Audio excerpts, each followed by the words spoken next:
আমাদের প্রতিজ্ঞা হলো আমরা যেন সেই আত্মত্যাগের প্রতি অসম্মান না জানি। এই কারণে তারা আত্মত্যাগ করেছিল, সেটার জন্য আমাদের পরবর্তী সকল প্রজন্ম মনে রাখে তাদের আত্মত্যাগকে স্মরণ করে তাদের আত্মত্যাগকে সার্থক করার জন্য আমরা সবাই মিলে সুযোগ পেয়েছি, তারা সবাই মিলে সব রকম চেষ্টা করব তাদের সেই স্বপ্ন যেন বাস্তবায়ন করতে পারে। সেটা দিয়ে আমাদের আজকের যাত্রা করতে, এই কারণে আমরা আজকে এখানে এসেছি। অন্তর্বর্তীকালীন সরকারের 6 মাস পার হয়ে গেল, প্রথম অধ্যায় শেষ। আজকের এই অনুষ্ঠানের মাধ্যমে আমরা দ্বিতীয় পর্বে ছিল প্রস্তুতি পর্ব। যে প্রস্তুতি পর্বের অনেক কিছু আপনাদের কাছে জানা, তার মধ্যে একটা বড় বিষয় ছিল যে প্রস্তুতি। এই যে স্বপ্নের পেছনে এরা আত্মত্যাগ করেছে, সেটা সার্থক করার যেন এমন একটা দেশ করতে পারি যেটা সুশৃঙ্খল ভাবে চলবে, যে আইনি কাঠামোর মাধ্যমে, যে প্রাতিষ্ঠানিক কাঠামোর মাধ্যমে স্বৈরাচারী সরকার সুযোগ পেয়েছিল, সেই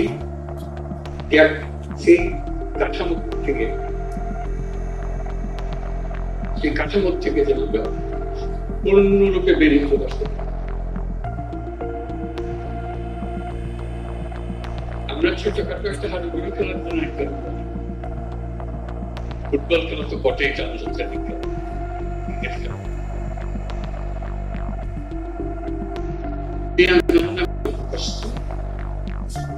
এবং সেটা আমরা মেনে চলি বলেই খেলা আইনগুলো এমন ভাবে বানানো গিয়েছে সবাই চলে যেতে কেউ যেন মনে হচ্ছে তার দিকে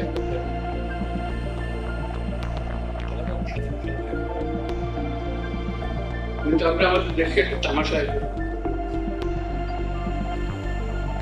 আইন বলে কিছু নাই, নিয়ম বলে কিছু নাই। আত্মত্যাগ করেছে, তারা আমাদের নির্দেশ দিয়ে গেছে, আমরা যেন সেসব আইন কানুন পালতে পেরে নতুন বাংলাদেশের জন্য প্রস্তুত। যে নতুন বাংলাদেশ করার জন্য কি আইন কানুন লাগবে, কিভাবে আমরা অগ্রসর হবো, সেই প্রশ্ন মাথায় রেখে আমরা কিছু সংস্কার কমিশন করেছিলাম, অর্থাৎ সংস্কার করতে হবে। তার মধ্যে প্রথম সংস্কার কমিশন প্রথমবারই করে ফেলেছিলাম, তারপর পরবর্তীতে আরো করেছে। এই সংস্কার কমিশনের যারা মারা গেছে, যারা আমার দুপাশে আছে, তারা এবং তাদের সহকর্মী যারা এই কমিশনের সদস্য, তারা যথাসাধ্য চেষ্টা করেছেন সংস্কারটা যেন এমন ভাবে হয় ভবিষ্যতের প্রজন্মরা আমাদের প্রতি কৃতজ্ঞতা প্রকাশ করতে পারছে। আইনগুলো ঠিক করে নিয়েছিলেন বলেই আজকে আমরা মজবুত কাঠামো তৈরি করতে পেরেছি, যার উপরে ভিত্তি করে আমরা দেশ করার কাজ করেছি। কাজে ওনারা যে সমস্ত জিনিস প্রস্তাব করবেন এবং করেছেন, সেগুলো ওনাদের অভিজ্ঞতা এবং ওনাদের পাণ্ডিত্য এবং ওনাদের আলাপ আলোচনার মাধ্যমে তারা যা করতে পেরেছেন সেটা ওনারা তুলে ধরেছেন। এবং তাদের সবাইকে আজকে যারা উপস্থিত আছেন তাদেরকে ধন্যবাদ জানাই, এবং যারা আজকে উপস্থিত নাই তাদের সদস্য তাদেরকে আমরা ধন্যবাদ জানাই এই কষ্টটুকু করার জন্য। আমাদের কাজ করতে হবে, কতটুকু আমরা গ্রহণ করবো, কতটুকু গ্রহণ করবো, কিভাবে অগ্রসর, সেটা তো ওনাদের যে অভিজ্ঞতা তার উপরে ভিত্তি করে রচিত। এবং আপনাদের অভিজ্ঞতা এবং আপনারা যেহেতু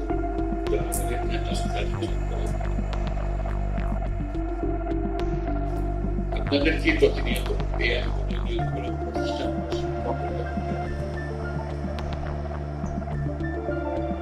সেজন্য ওনাদের কিন্তু আপনাদের সামনে দেওয়া হবে আজকে আলোচনা শুরু করা হবে। আলোচনাটা একাডেমিক আলোচনা, বাস্তব আলোচনা, কাজে লাগাতে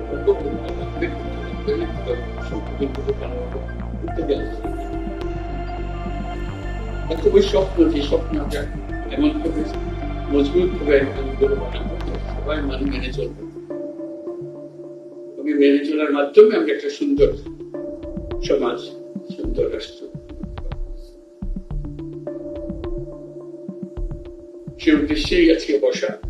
এবং কিভাবে এই আলাপটা চলবে, সংলাপটা চলবে, সে সম্বন্ধে একটু ধারণা দেবেন প্রফেসর আজরিয়াস। এইটাকে কেন্দ্র করে আমরা আরেকটা ছোট কমিশন করেছি এই 6 জনকে নিয়ে, এবং আমাকে শুধু তার মধ্যে ঢুকিয়ে ঐক্যমত্য প্রতিষ্ঠা কমিশন, একটা ঐক্যমত্য আনেন সবাইকে মিলিয়ে, কারণ ছাপিয়ে দেওয়ার জন্য গুরুত্বটা আমরা সবাই বুঝি, এটা নিয়ে কাউকে কিছু বোঝাতে হবে, কিন্তু আমাদেরকে গ্রহণ করতে হবে, কাজে লাগাতে হবে। এবং আজকের দিনটা যে দ্বিতীয় পর্বে শুরু করছে, প্রচন্ড সুযোগ এই জন্যই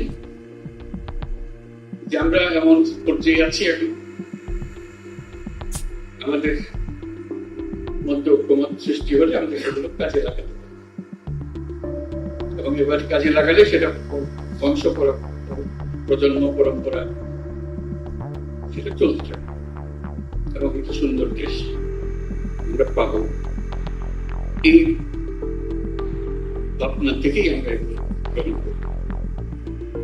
যে আলোচনাটা কত মসৃণ হবে, সুন্দর হবে, সেটা আপনারা স্থির করবেন।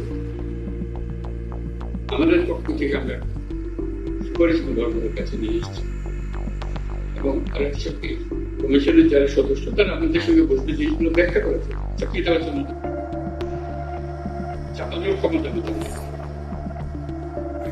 আমরা শুধু আপনাদেরকে বোঝানো যে কেন করা হয়েছিল, কি জন্য করা হয়েছিল,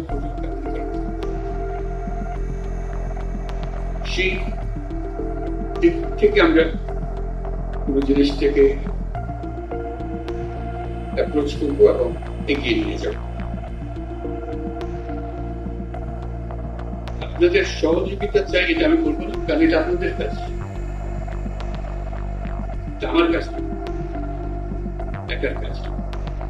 এটা আপনারা জনগণের প্রতিনিধিত্ব করেন, আপনাদেরকে বলতে হবে সমাজের কাঠামো কোন এক্ষুনি করা যাবে, সর্বনিম্ন সময় নয় যাবে। সামান্য রক্তদল সেখানে বলবেন এখানে একটু রক্তদল করলে কিন্তু সুন্দর হয়ে যাবে। আমরা সাথীবিক কাজ আপনাদের সহায়তা দেব, ব্যাখ্যা করবেন। এই 6 মাসের কথা বলছি, এটা পরবর্তীকালীন সরকারের জন্য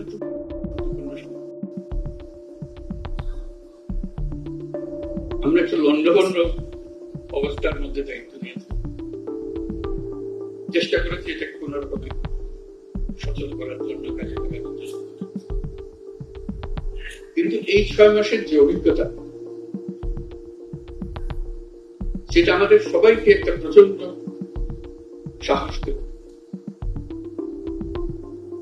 এই 6 মাসের অভিজ্ঞতা গুলো আমাদের দলমত নির্বিশেষে সাধারণ মানুষ সহ, রাজনৈতিক ব্যক্তি সহ, রাজনৈতিক নেতৃত্ব সহ সবাই এই সমর্থন দিয়েছে এই অন্তর্বর্তীকালীন সময়। এটা বোল্ড লেটারে দেখা থাকবে যে সমর্থন আমরা করতে পারি, একত্র হতে পারি। আমাদের মধ্যে অনেক তর্ক বিতর্ক করা, দূরত্ব সৃষ্টি করার মতো প্রবণতা আছে, কিন্তু এই একটি জায়গায় আমরা আছি, এখনো এক আছি এবং আরো কিন্তু আমরা এক থাকবো সে বিশ্বাস।